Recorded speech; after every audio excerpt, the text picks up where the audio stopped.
very warm welcome. You're watching News9 Live. I'm Nancy Bora, and today we are going to get you all the stories that are making the headlines today. Well, Pakistan's former Prime Minister Nawaz Sharif returned home on a special flight from Dubai after a 4-year self-imposed exile in the UK to head his party and tried to secure a record 4th term in the general elections expected to be held in January. The 73-year-old veteran politician led a rally in his hometown of Lahore after his plane's arrival in Islamabad with 194 people from his party and media organization. Former Pakistan Premier Nawaz Sharif has condemned Israeli siege of Gaza, saying the ongoing cruelties that are being inflicted on the people of Palestine are against human rights. He added that Palestinians should get their rights so that they can also spend peaceful lives. We have a quick reaction coming in from Nawaz Sharif. Let's listen in to what he had to say.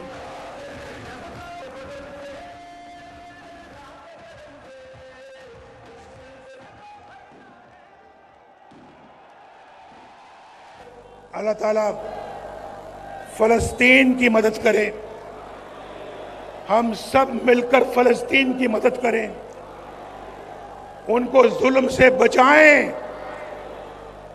उन पे भी जो इस वक्त जुल्म का सिलसिला जो जारी है वो इंसानियत के खिलाफ जुल्म है।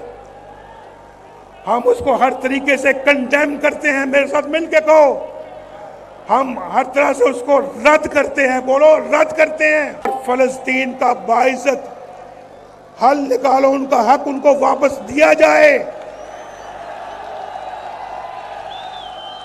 और उनका हक उनको मिले, वो भी चैन सुकून से अपनी जिंदगी गुजार सकें। उनको हक से महरूम करना और उसका हक किसी और को दे देना, ये बहुत बुरी बात है। इसको हम कभी कबूल नहीं करेंगे। पाकिस्तान कभी कबूल नहीं करेगा। पाकिस्तान के अवाम कभी कबूल नहीं करेंगे। Well, that was former Prime Minister of Pakistan Nawaz Sharif, and he is urging and he's condemning the Israeli siege of Gaza. He's saying that this is against their human rights, and he has returned to Pakistan after 4 years. I mean, what does this mean for Pakistani politics? What does it mean for Nawaz Sharif, and will he be able to record his 4th term as Prime Minister in the upcoming 2024 elections? Because his return to Pakistan happened not long after an Islamabad court granted him protective bail, meaning that he can't be arrested before he shows up in court. This adds to the already tense atmosphere in the lead up to a chaotic elections that are going to be happen in 2024. Pakistan has been dealing with political turmoil over since they removed another Prime Minister, Imran Khan, who used to be a rival of Sharif. So the politics of Pakistan is yet to be figured out, and return of Nawaz Sharif is definitely going to turn a new leaf in the Pakistani politics, and he's back in the game. He's going to held rallies, he's going to meet his party members to plan out the strategy possibly for the upcoming elections. But what does it mean for Pakistan? What does it mean for Nawaz Sharif? That is something that we'll have to wait and watch as Nawaz Sharif takes charge in Pakistan and his politics again.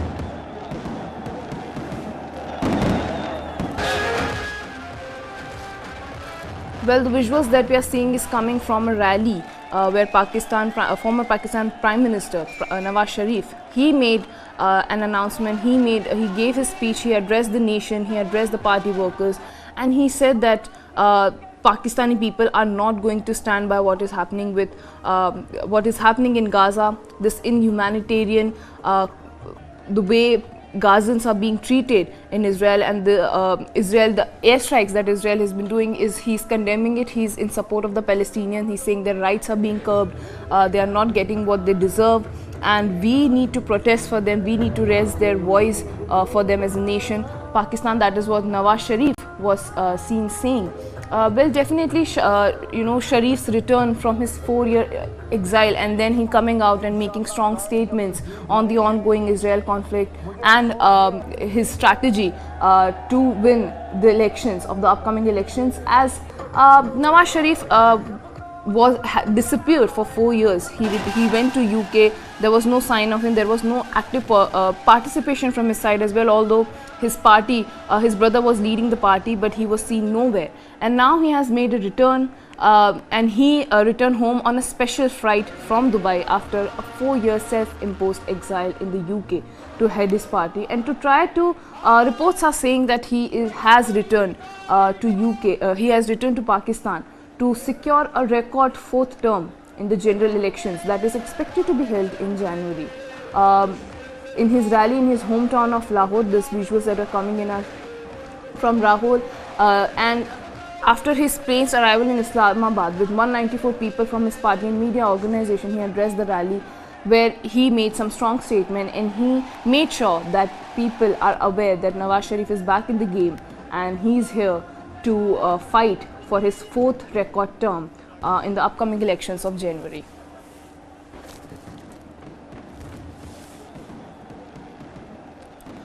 Well, moving on to Israel and Gaza conflict that has been going on for the longest of time. A lot has happened. Israeli side has promised to intensify bombing in Gaza, but Israeli military spokesperson Admiral Daniel Hagari, while speaking to the reporters on Saturday, stated that Israel will step up its strikes on Gaza to increase pressure on Hamas ahead of an unexpected ground invasion. He said, and I quote him, that we have to enter the next phase of the war in the best conditions, not according to what anyone tells us. From today, we are increasing the strikes and minimizing the danger.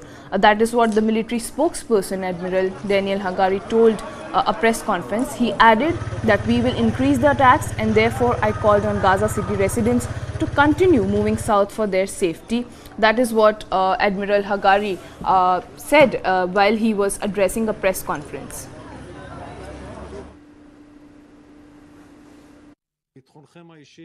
For your own safety, move southward. We will continue to attack in the area of Gaza City and increase attacks.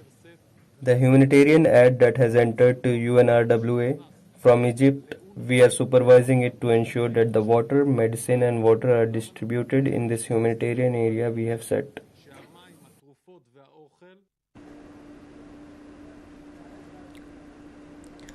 Well, his comments and his address in the press conference can be figured out by when there are a lot of international stakeholders who are requesting Israel to go down on the airstrikes because a lot of civilians are being targeted in it, and the kind of damage, whether it's the loss of lives, whether it's the infrastructural damage, whether it's the economical damage. People have been asking around the globe, global leaders, whether it's US, whether it's UK, everybody's asking Israel to slow down on the airstrikes so that civilians are not the ones who are being targeted. And the Palestinian side and the Hamas terrorist group, they are also coming out and saying that Israeli airstrikes are bombarding Gaza without any lookout for the civilians. And as I said, that his comments come in the backdrop of first international aid reaching Gaza on Saturday. Nearly dozen Egyptian trucks carrying relief materials such as medical supplies was finally allowed to enter the Rafah border crossing. The Rafah crossing got opened yesterday. And US, when President Biden, when he reached Israel, he signed a deal with Egypt, and he said that the Rafah crossing can be opened so that they can move humanitarian aid for the civilians who are residing in Gaza, who are stuck in Gaza, and that is what happened. Medical supplies and basic needs, the relief aid that Egypt had to provide, were reached the civilians of Gaza. But yet Israel has coming out and saying that we are not going to slow down, we are going to intensify the bombarding, we are going to intensify the airstrikes, because they are not going to stop until they get hold of each and every terrorist that has caused the unprecedented attack on 7th of October, taking the whole country by shock. Well, moving on, meanwhile, US President Joe Biden said that he was talking to the Israelis when asked whether he is encouraging them to delay on invasion of Gaza. President Joe Biden he talked to Israelis, as the IDF spokesperson has already mentioned that no matter what everybody says, we are not going to listen to them, we are going to calculate the situation according to what we feel. But US President Joe Biden, he has been saying that I have talked to Israelis, that I am going to ask them to rationalize this a bit, to go slow on the airstrikes to make sure that the civilians are safe, and they are not the ones who are being affected by this airstrike, because as we saw that after the hospital bombing, and it happened just a day before Biden's visit to Israel, the hospital bombing, we saw 500 people were at least killed. That was reported. The number must have gone up. And amid where civilians are being targeted, civilians have nowhere to go, even though the Rafah crossing has been open for them. But people who do not have dual citizenship, people who do not have any sources to go settle down in Egypt, are wondering whether they can move on with their lives. The uprooting that has been happening, the exodus that has been going on, it has put Israel in a tough situation. Because when the attack happened on Saturday, Israel was already the intel failure from Israeli side, and there were a lot of questions asking the leadership of Benjamin Netanyahu that how did he not see the attack coming his way. So a lot of global leaders are coming in, and now we have Biden who is coming on and saying that he is talking to the Israelis when asked whether he is encouraging them to delay on the invasion of Gaza or not. Mr. President, are you going to delay? Are you encouraging the Israelis to delay invasion? Talking in Israel. Have you any word on any additional hostage releases, sir?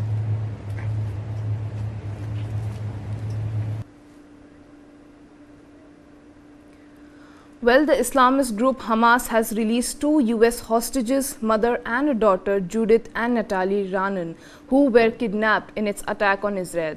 A Hamas spokesperson said that the decision was for humanitarian reasons and to prove claims made by Biden and his fascist administrations are false. The Islamist group Hamas has freed 2 American hostages, a mother and a daughter, the first known hostage release in the war between it and Israel. Israel's military spokesperson said Judith and Natalie Rana were kidnapped during Hamas's surprise attack on Israel on October 7th, and that they were received on the border by Israeli forces. The International Committee of the Red Cross says it transported them through Gaza. The Hamas attacks in Israel killed 1,400 people. Around 200 were taken as hostages. Hamas says the mother and daughter were released for humanitarian reasons and, quote, to prove to the American people and the world that claims made by Biden and his fascist administration are false. They also say that the hostage release came from negotiations by the government of Qatar. This was U.S. Secretary of State Antony Blinken. We expect a team from the U.S. Embassy to see them very shortly. Over the coming hours, they'll receive any support and assistance that they need. The urgent work to free every single American, to free all other hostages, continues, as does our work to secure the safe passage out of Gaza for the Americans who are trapped there. In this particular instance, I want to thank the government of Qatar for their very important assistance. Meanwhile, Israeli airstrikes continue to pound Gaza now 2 weeks after the Hamas attacks and have killed over 4,000 people. Hamas has said about 20 of its hostages were previously killed in airstrikes without giving details. It also says a further 50 hostages are being held by other militant groups. Well, now moving on, US President Joe Biden has spoken to 2 American hostages released by the Islamist militant group Hamas on Friday.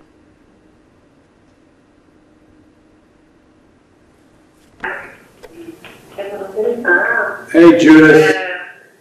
Hello, President. I'm so glad you're home. Or not home, I'm glad you're out.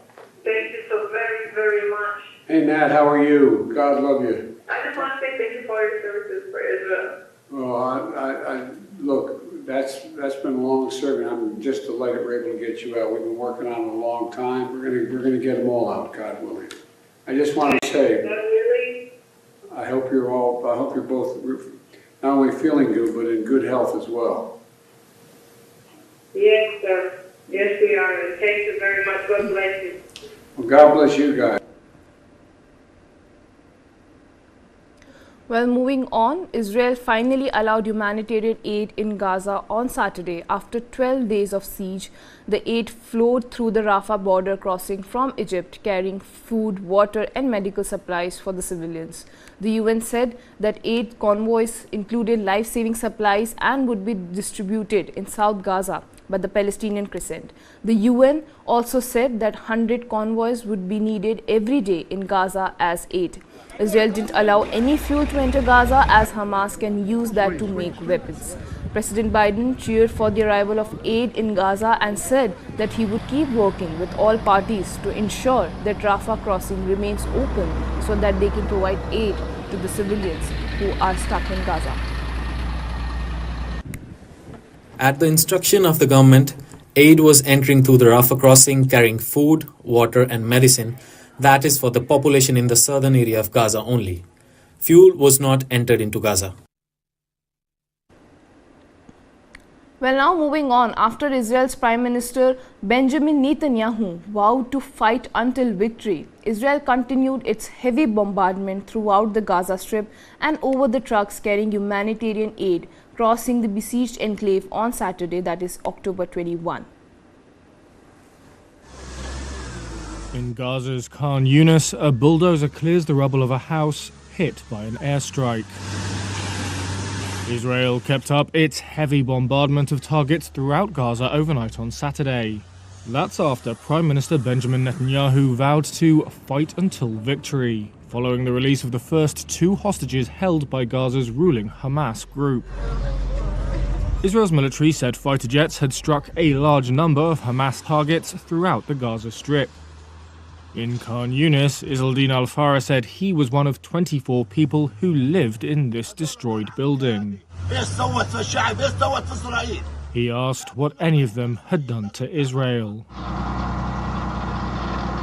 The Israeli military reported a fresh salvo of attacks from Gaza against southern Israeli border communities before dawn, and later sirens sounding in the port city of Ashdod to the north of the Palestinian enclave. There was no immediate word of casualties in either incident. On Friday, Hamas released Americans Judith Renan and her teenage daughter Natalie, the first hostages confirmed by both sides to have been freed.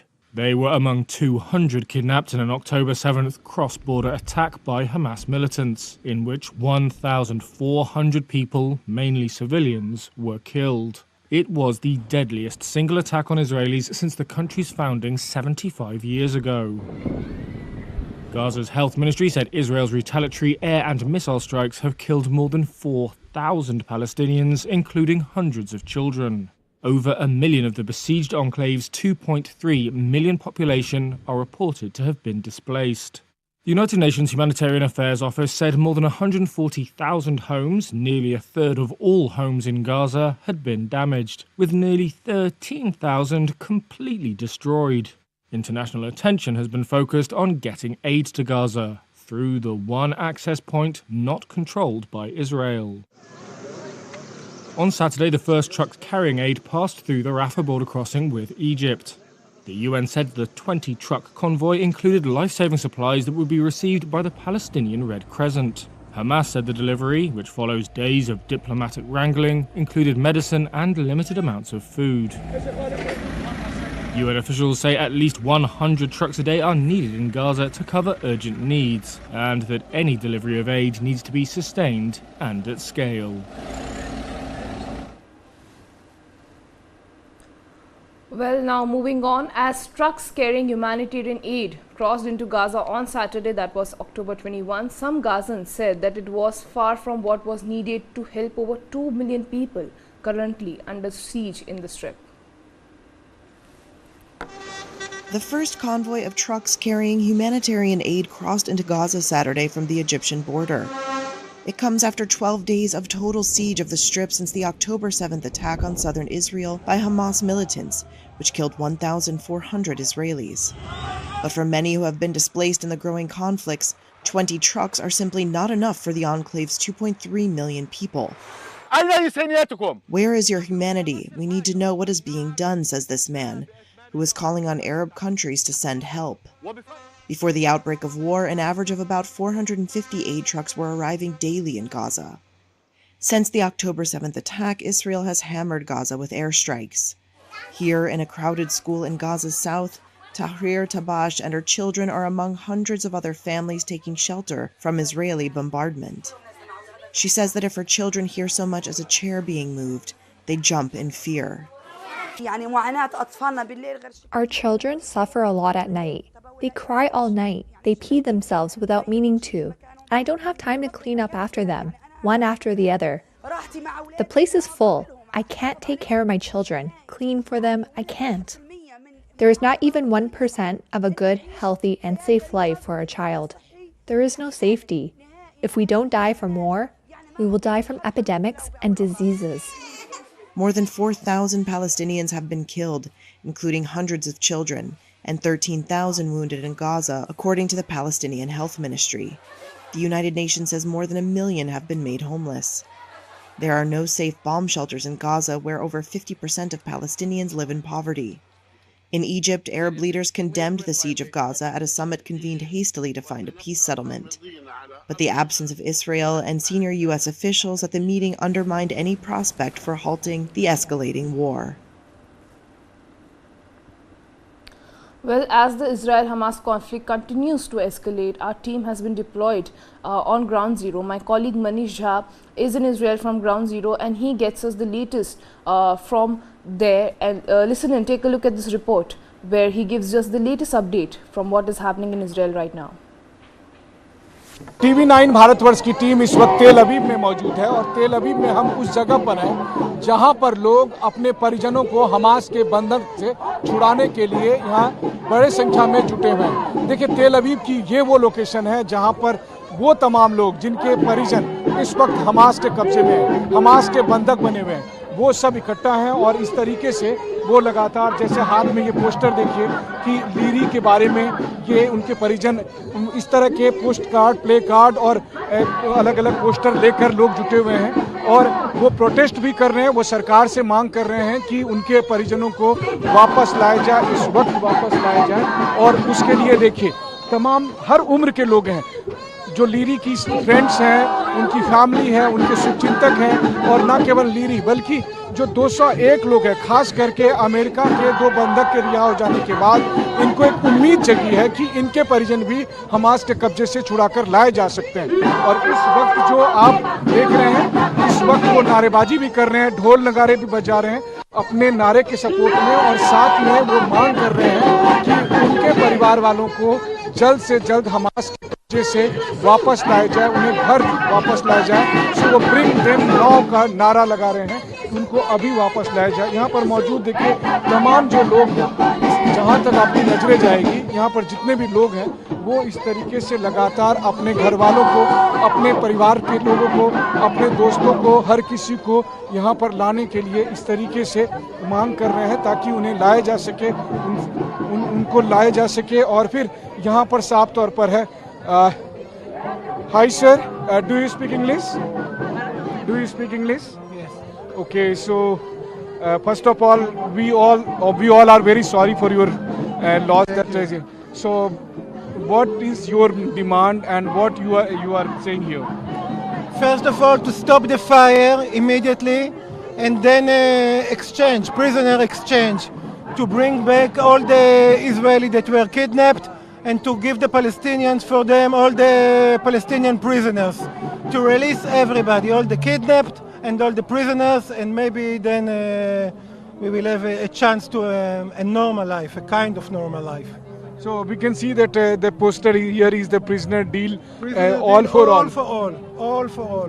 So you mean to say that all the persons who are in Israeli jail should be swapped with the prisoners? I think that for the Israeli kidnapped, we should release all the Palestinian prisoners. We should empty all the prisons. Okay, thank you, sir. And also Netanyahu have to resign immediately. The blood of the victims, the Israeli victims and the Palestinian victims, is on his hands. He have to resign immediately now. And if he will not resign, we have to push him out. तो यहाँ पर देखिए ये कह रहे हैं कि जितने भी लोग हैं जो कि इस वक्त इजराइल के जेल में बंद हैं उनको छोड़ना पड़े तो उनको छोड़ दो, लेकिन हमारे बंधकों को रिहा करो। और इसके साथ मैं एक बार फिर आपको कहता हूँ, अमित जरा इधर अंदर आइए। जब ये लोग गाने भी गा रहे हैं उन प्रिजनरों को छोड़ने के लिए, देखिए यहाँ पर अमित जरा आप आगे बढ़िए और आगे बढ़कर सुनाइए। देखिए कि किस वो जो गाना गा रहे हैं प्रिजनर्स बंधकों की रिहाई के लिए तमाम परिजन, और इन सब का कहना है कि चाहे प्रिजनर एक्सचेंज हो, बदला बदली हो, जो इजराइल के लोग हैं जो कि बंधक हैं हमास के, और इजराइल में जो फिलिस्तीन के लोग हैं उनको स्वैप किया जाए लेकिन इन्हें छुड़ाया जाए। इसके साथ यहाँ पर ये गाना गा रहे हैं।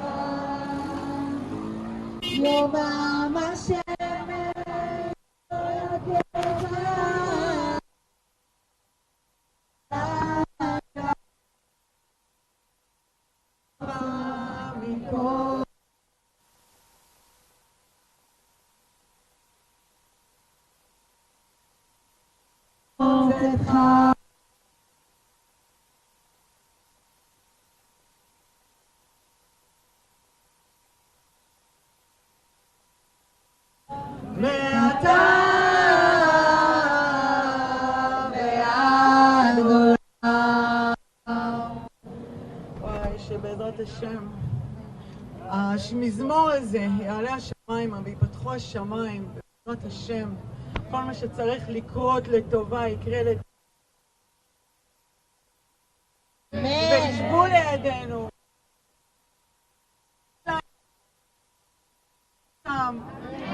נחבק אותם, לנשק אותם. איזו שמחה גדולה נשמח, איזו שמחה גדולה נשמח, כמו שאנחנו עומדים עכשיו כאן בוכים בורי לב, שבאמת תהיה לנו נחמה לעם שלנו השבור, ושנוכל לשמוח ולו בקצת בחזרה של המשפחות שלנו, של האהובים שלנו, של האנשים שלנו. המכה הגדולה כבר קיבלנו, יש לנו כל כך הרבה אנשים שאיבדנו. כתבה שם מישהי, דם חי זועקים מן האדמה. עכשיו רק נחמה אנחנו מבקשים, רק נחמה, שיחזרו החטופים בריאים ושלמים. אני ממש מרגישה את כולכם איתנו, ותודה לכל מי שאלה פה. ואין מישהי, מעיין,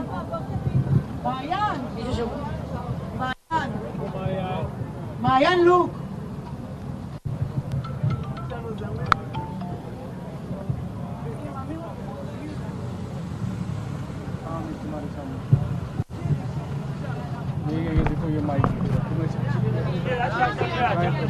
שיר המעלות, אשא עיניי אל ההרים, אש לא יקקה וירח בלילה, השם ישמורך מכל רעך מעתה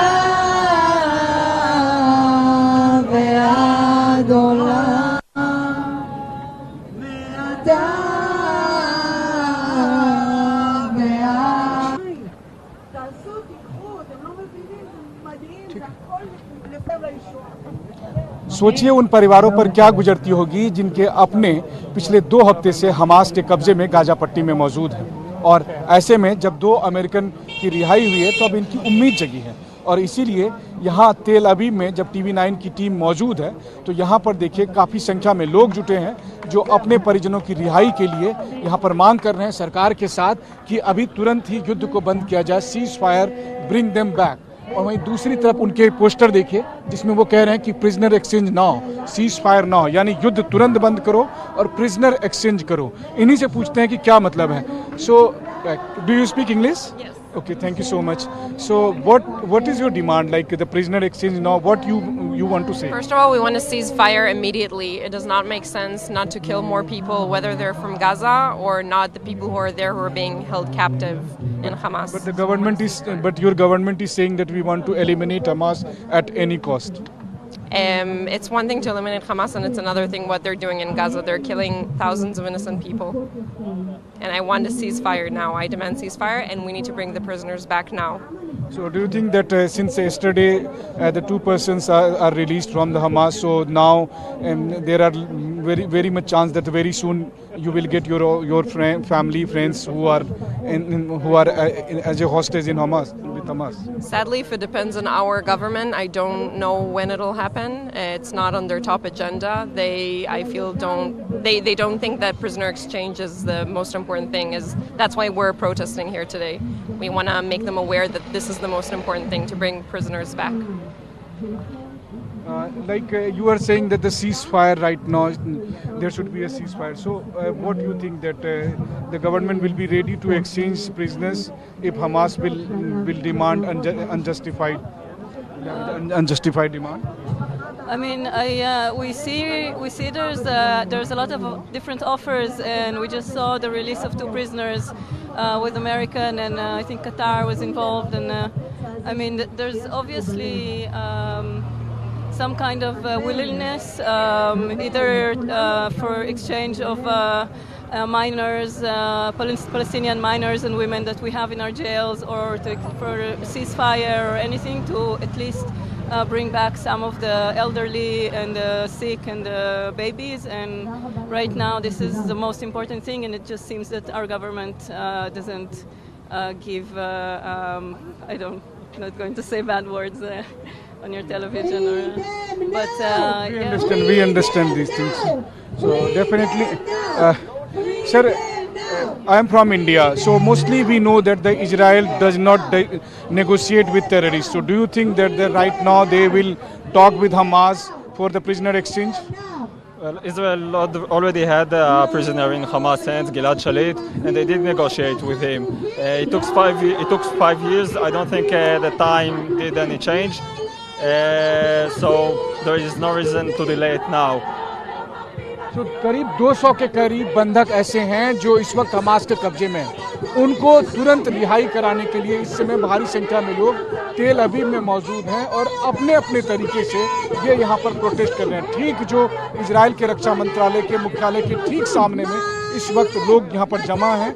देखिए, देर रात का वक्त है और इस वक्त भी कोई ढोल नगारे के जरिए, तो कोई नारेबाजी के जरिए, तो कोई गाना गाने के जरिए अलग अलग तरीके से ये लोग जुटे हैं। और इन सब की मांग है कि युद्ध को तुरंत बंद किया जाए और प्रिजनर्स के बदले में जितने प्रिजनर्स को छोड़ना पड़े, लेकिन दोनों तरफ से बंधकों को छोड़ा जाए और इस तरीके से उनके लोगों को वापस लाया जाए। तो युद्ध के 2 हफ्ते के बाद, हमास के हमले के ठीक 2 हफ्ते के बाद अब भारी संख्या में लोग तेल अवीव में जुटे हैं अपने लोगों की मांग के लिए।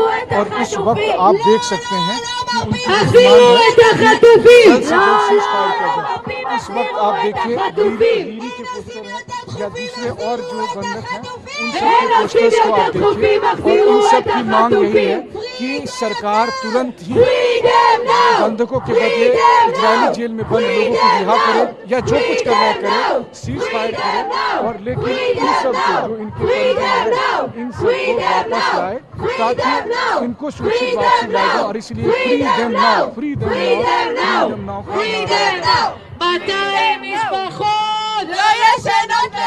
तो TV9 की टीम इस वक्त आपको बता रही है में मौजूद ये तमाम लोग इस वक्त ये मांग कर रहे हैं कि सरकार अभी एयर स्ट्राइक बंद करे और इन लोगों को, जो लोग इस वक्त 2 हफ्ते से हमास के कब्जे में हैं, उन्हें तुरंत ही रिहा करवाए और जितने भी बंदियों को छोड़ने की जरूरत हो उन्हें छोड़ा जाए। कैमरामैन अमित के साथ मनीष झा, TV9 भारत, तेल Aviv, Israel.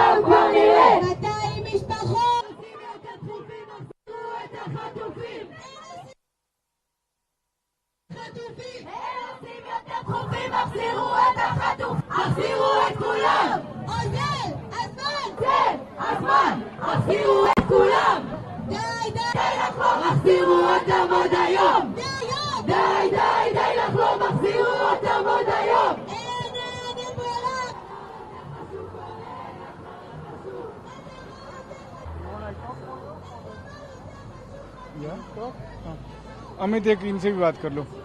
Complain about this. Ready? Okay. Yeah, please, can you explain about... Yeah. This is the mother and 2 children. For the Hamas take him. This is not talk for the... This is you have boyfriend. This is everything. The Hamas take 200 people, kids, women, not give them eating. She is very, very big problem. Am Israel Chai. Am Israel Yanatzach. Thank you so much. Thank you. Thank you.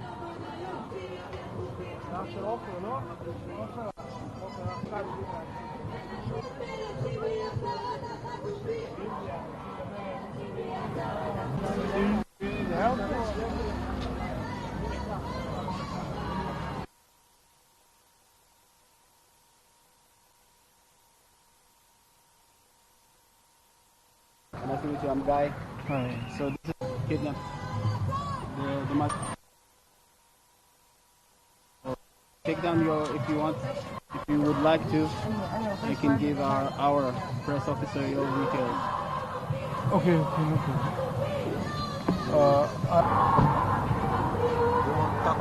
problem. Amit, एक इनका भी ले लो यार. Amit. All the Israelis, you are very much, all the Indian, and you family. You have a lot of problem from Israel. Hamas to take 40 children. Give him You to love Israel. you. Give him to Israel. And Am Israel Chai, Natzach.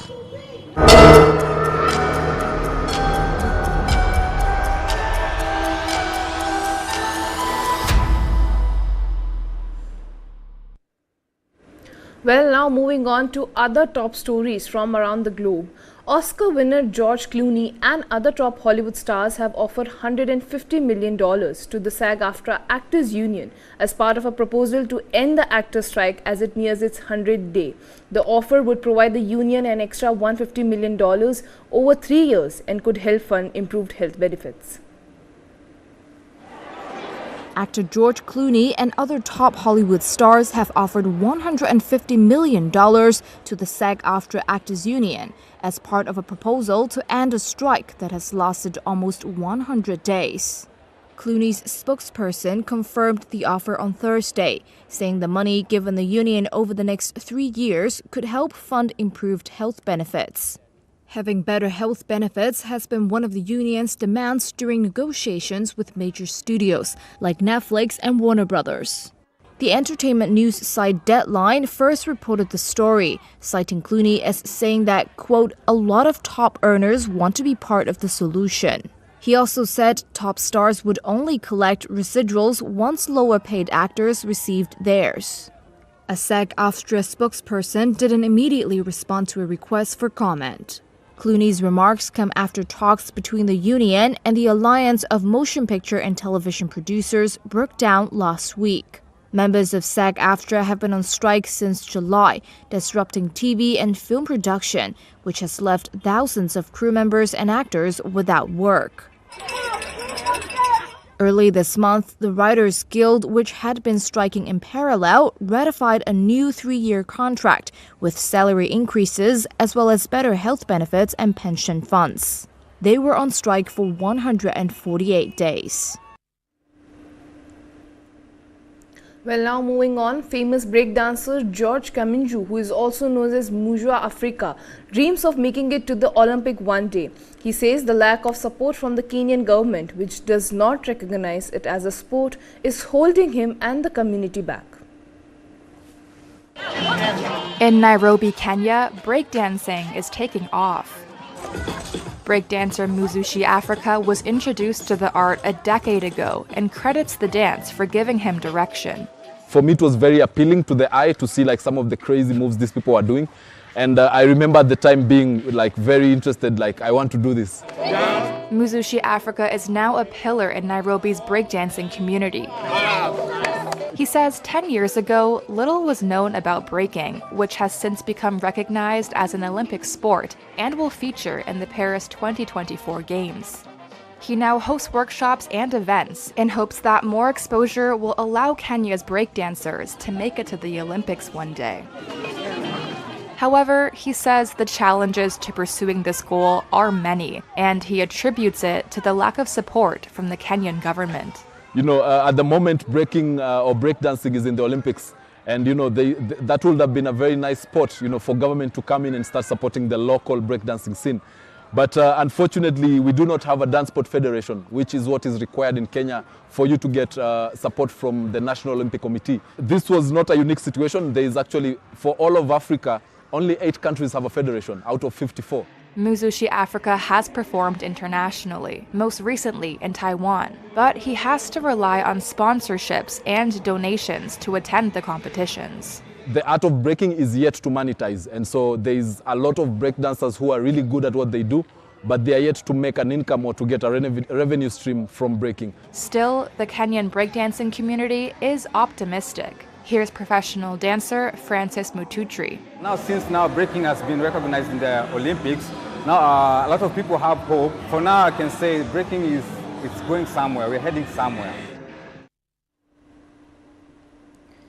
Well, fully automatic robo-taxis are driving around in San Francisco. There is no human being behind the wheel. The vehicles are steered by an artificial intelligence. And how are people reacting to these innovative vehicles? Let's take a look at this report. Driverless cars like this one are a common sight here in famously tech-friendly San Francisco. Cameras, radar and LiDAR technology continuously scan the car's surroundings. The cabs use cloud-based map systems to navigate their way through the city. But the technology isn't perfect. Cars don't always wait where they should, and often stop when they get confused, blocking traffic. I don't know why we're stopping. Accidents have happened. One car crashed into a fire truck in San Francisco, sparking protest, especially amongst taxi drivers. They are a menace. They stop unexpectedly. They actually have broken the law many times. We see them signal one way and then go another way. Sharon Giovanazzo is more convinced. Her non-profit is partnered with an autonomous car provider. And for a blind person, no driver means no discrimination. One of the things I found out with taxis and rideshare services, because I choose to have a guide dog to navigate the world, is they will leave me standing on the side of the street and they will cancel rides even after they pull up and they see the dog. They don't want to have the dog in their vehicle. Whereas here, there's no opinion because there's no driver. And autonomous vehicles can navigate traffic more smoothly than a human being, she says. When you're like, or you know, that sudden stop that's made, or you know, you feel people swerving and people honking at you and not being able to see what's going on. It's fearful. It really is. I've never had one fear sitting in one of these. I just say that it's welcome to the future. So far, robo-taxis are something of an experiment. And not all people in San Francisco want their city to be a test track. But it seems they are here to stay.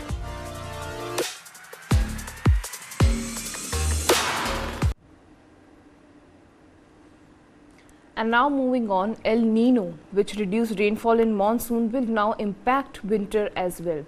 According to the World Meteorological Organization and the US Meteorological Agency, El Nino has an 85% chance of remaining active in the northern hemisphere until May 2024. Due to this effect, the sea surface temperature is currently 1.3 degrees higher than the average. Such an increase in sea temperature has been recorded for the first time since February to April 2016.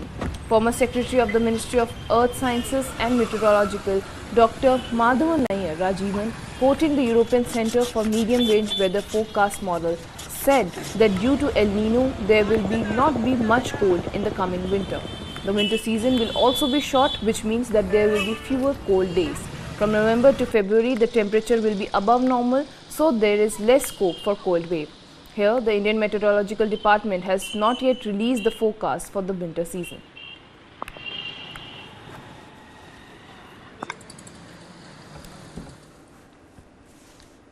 Well, now get ready for an incredible celebration. The Festival of India, brought to you by TV9 Network, is set to light up Major Dhyan Chand Stadium in Delhi from October 20th to 24th. And guess what? Entry is absolutely free. Starting at 10 a.m. on the 20th, this explosive event is your pre-Diwali extravaganza, offering a treasure of trove of goods from India and around the world. Well, even if you're hungry, don't worry, we have got your back with over 100 food stalls serving up scrumptious dishes from various Indian states and international favorites. But it doesn't stop at food. You can shop from home appliances, stylish clothes, the latest gadgets, electronic goodies, furniture, two-wheelers and more at all fantastic prices.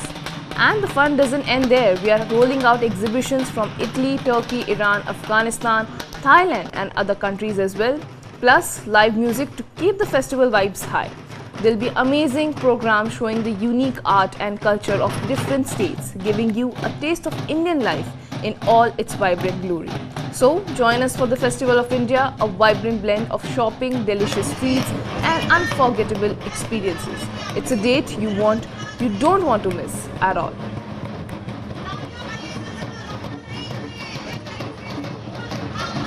Bengal में नारी जाति शक्ति के लिए भी पूजित होते हैं और आपको पता होगा हमारे कंपनी ने अभी HR ने वाव एक वी ऑन बोर्ड वुमेन एक इनिशिएटिव लागू किया है।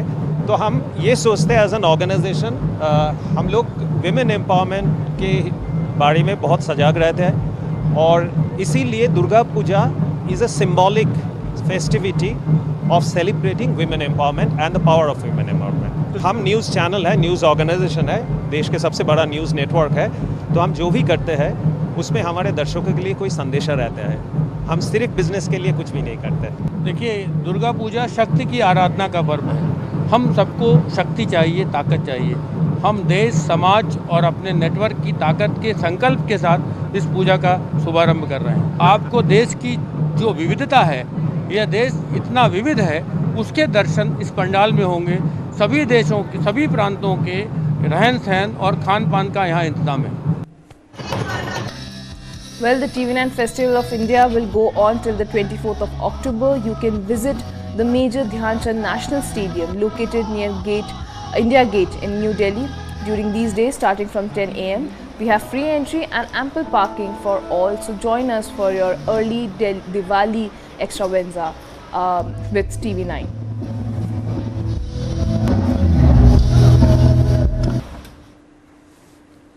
Well, that is all the time we have on the show today. That's a wrap from our side, but don't go anywhere as we will keep you updated with all the headlines, all the global headlines, all the national headlines that is important for you to get your day started.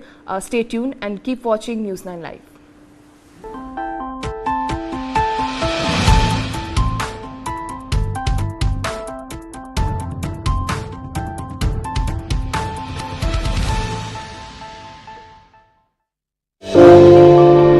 They picked my husband. He was tortured there for 2 years. He was enforced disappeared. We had no idea where he is. Within 15 minutes, we got the information that the whole area is surrounded by Pakistan Army. I came out from that in disguise, and after 5 to 6 hours, I was in Kandahar. I don't have any message for Pakistan. There is no politician in Pakistan. They are puppets of Pakistan Army. Streaming now. This and more streaming on world's first news OTT, News9 Plus.